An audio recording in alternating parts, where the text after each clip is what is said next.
71-এ আমরা দেখেছি যে পাক হানাদাররা দরজায় ঠক ঠক করত এবং জিজ্ঞেস করতো যে মুক্তি আছে কিনা।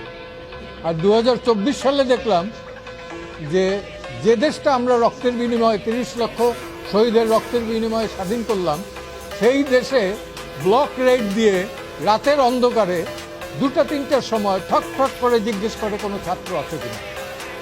যদি থাকে তাহলে আবার মোবাইলটা চেক করে। রাস্তাঘাটেও এটা করে। কোন আইনের বলে করে, কোন অধিকার বলে করে? মোবাইল চেক করার রাইট তো কারো নাই। It is absolutely personal affair.